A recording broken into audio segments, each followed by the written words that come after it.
Yes, it's me one more time. Uh, I'm just going to keep on going. I'm almost there. I'm almost done with the book of Jeremiah. I just hope there'll be a little something more. And you wouldn't believe, though I'm on 49, it only goes to 51. The last ones are longer than whatever. It's like, oh, let's just, what else can we push into this book? And then we're in Lamentations. Oh my gosh. Ugh. All right. Oh, I saw one where someone he's a blind man and he does all kinds of woodwork and he's very good at it and amazing the stuff that he makes. And I guess some people come in, and they see the fabulous stuff that he does, blind with tools I don't even want to touch, right? With seeing, because I would be worried I hurt myself. People come in and says, well, that's just, you're just another example of that there is no excuse, right? That one can't do well in life regardless. And he comes back, and again, it's like, all right, why defy gravity? Right? It's the truth. There are no excuses. Right? People want to make them, so they make them. Well, there's their reasons, that's their life, so what do I care? But for someone to come in, that's a compliment in a way. Yep, obviously. Right? If one really wants to, when the will is there, right? Where there's a will, there is a way. Right? Yes?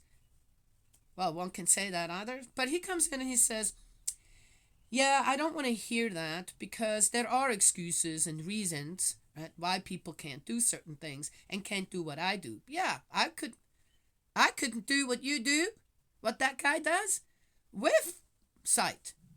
I'm just not talented in that area. But there are other areas that I am very talented in.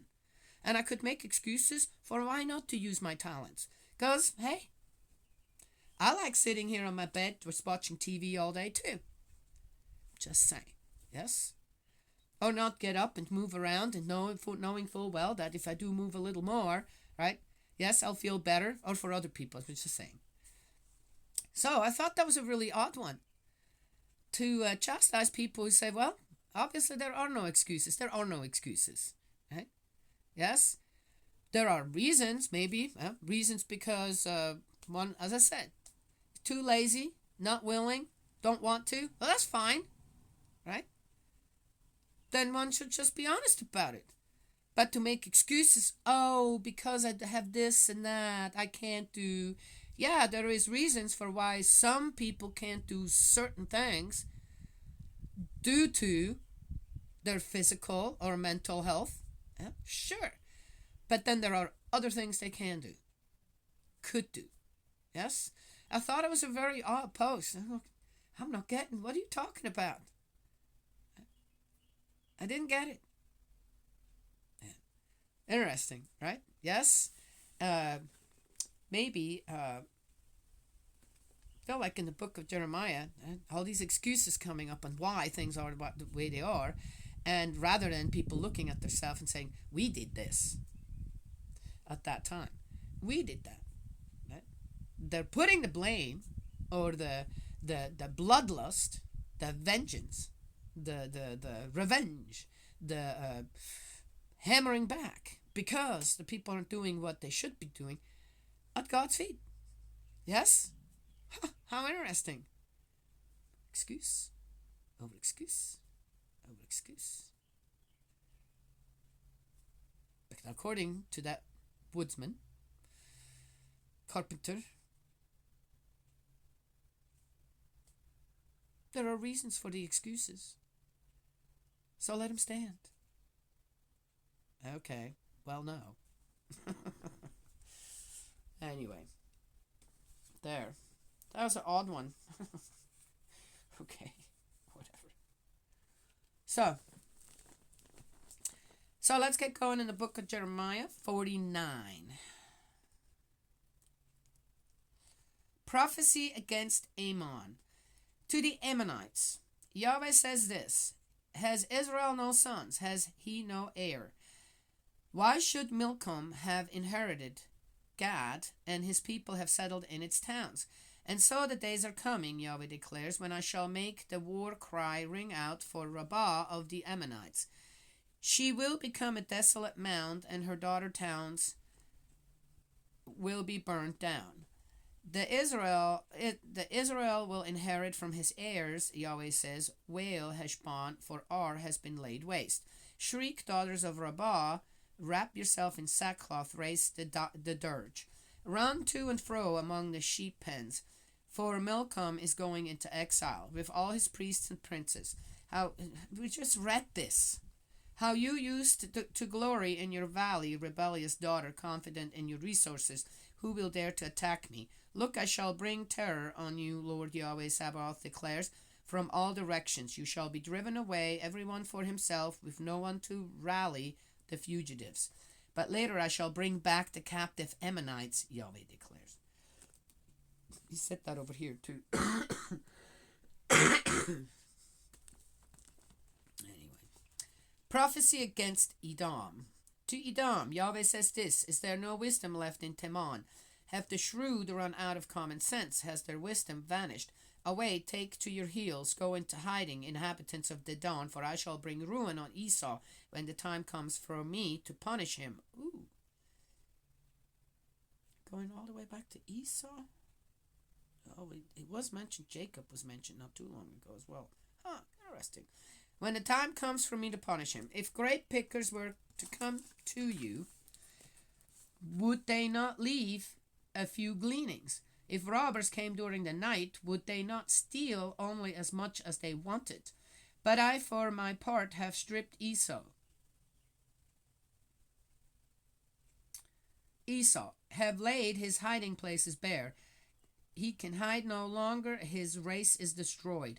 So are his brothers and neighbors. He is no more. Leave your orphans, I shall support them, and let your widows rely on me.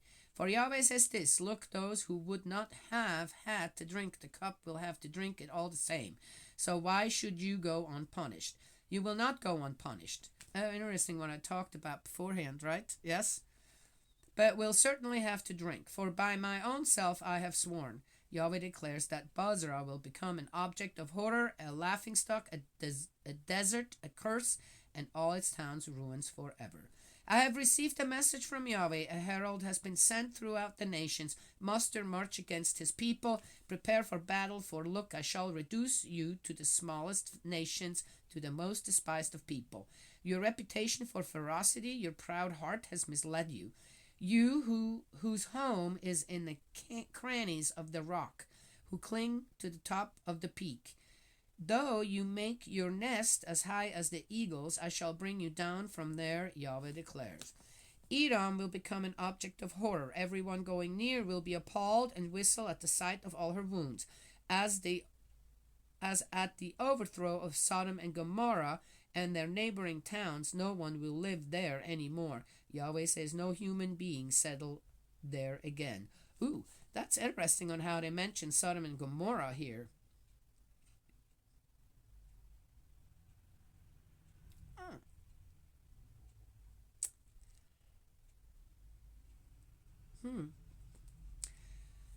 Look, like a lion he climbs, from the thickets of the Jordan to the perennial pasture. In a flash I shall make them run away, and there appoint someone I shall choose. The reason I say that, it's interesting that they mention Sodom and Gomorrah here. There must be something to that story then, right? Yes? Okay. Yeah, again, not in a way that, but anyway. For who is there like me? Who can hail me into court? Name me the shepherd who can stand up to me. So now hear the plan that Yahweh has laid against Edom, the schemes he has in mind against the inhabitants of Teman. They will certainly be dragged away like the smallest of the flock. Their pastors will certainly be sacked before their eyes. The earth quakes at the sound of their downfall. The sound of it echoes to the sea of reeds. Look, like an eagle he will soar and hover, spread his wings over Basra. Ooh, same narrative. Must be written by the same person. And the heart of Edom's warriors that day will be like that of a woman in labor pains. Dear Lord, why do they bring this up every time? As if they know.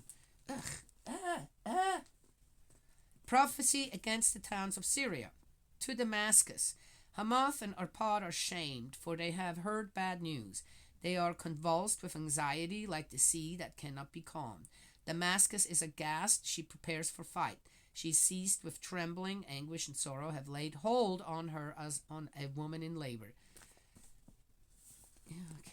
What now? That famous town deserted, the city of gaiety. And so in her squares her young men will fall, and all her fighting men will perish.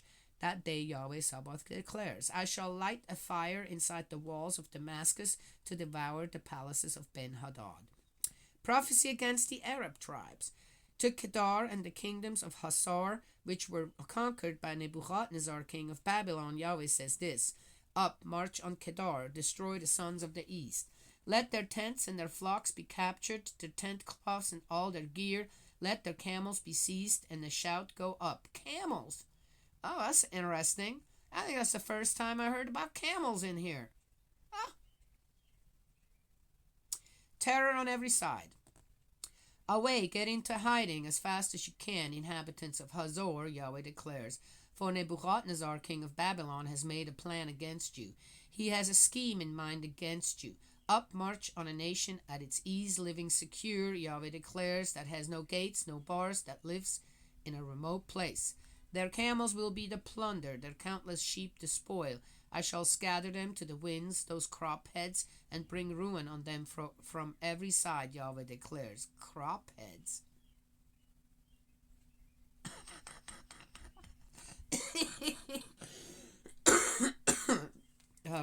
Something else comes to my mind. I'm not saying it.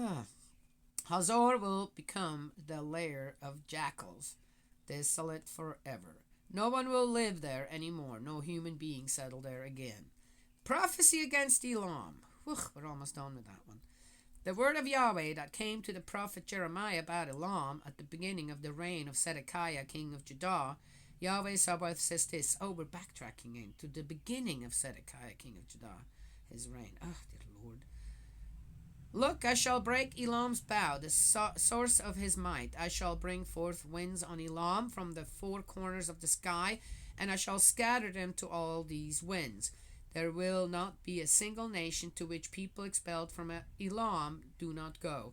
I wonder if one were to take the Bible and then make, I think they already have that in some way, but I would like to see it more in a more detail. Don't explain to me exactly what they're saying here. Tell me, did it happen? Did that actually come to be? And give me a timeline that is kind of, moving forward consistently rather than this, now we're going back with this one. I gotta go back. Right? Getting all this confusing stuff, where, okay, this was when again now? Did all this happen together at the same time? All these prophecies at the same time? Or was it just at one time? That one. Okay, so here's the prophecy for Elam. That's when that happened. The prophecy for Syria now, that would be 200, 300 years into the future. I'm just asking. Right? It'd be nice to have a Bible to read where someone, get a few people together, get some atheists in there too, and say, okay, let's go and have a look on how much of this actually was true in history, right? In recorded history that we know of, that we have, right? Yes? And if that all came to be true. How bad was it? How did that all happen? Is some of this just fiction? Right? Some of it never came true. No, actually, this never happened to Elam. Oh, no, this never happened to Syria or the Arab tribes. Right? I'm just saying. Right? Yes? Be kind of nice. Because this is all, okay, so what? I have to take your word for it? It's called believe.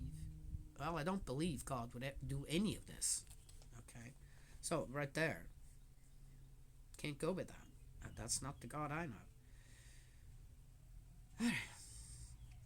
I shall make the Elamites tremble before their enemies, before those determined to kill them.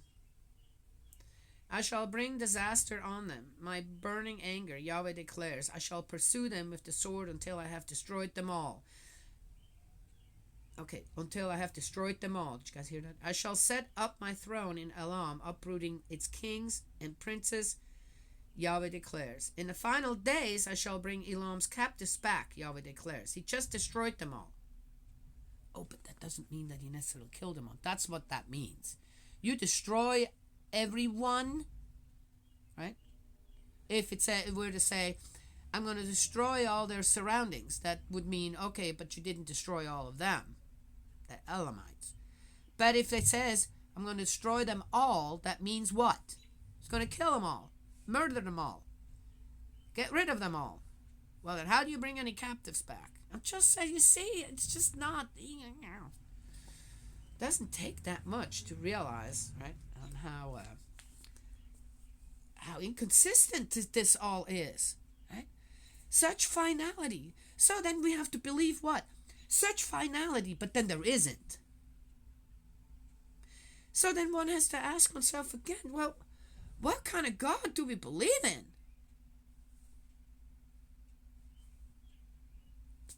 Yes?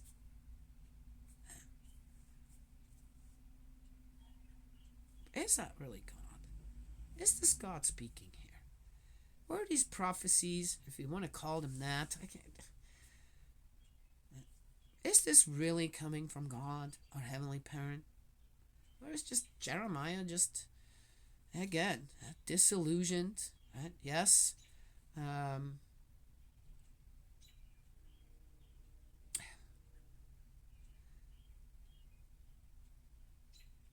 Has the desire that God would take over. Yes. And then take care of all them bad people. Right? Yeah. I hear, again, either way, someone goes to war, I hear the desires of men, not God's. The destruction of a people, that's the desire of men, not God. Right? Yes? Anyway. So, that's all for this one. Yes? May Heavenly Parent bless, protect you, guide you, and embrace you with love. Eldridge, my dearest brother in faith, let's keep praying. Yes, yes, yes. And we'll talk to y'all another time.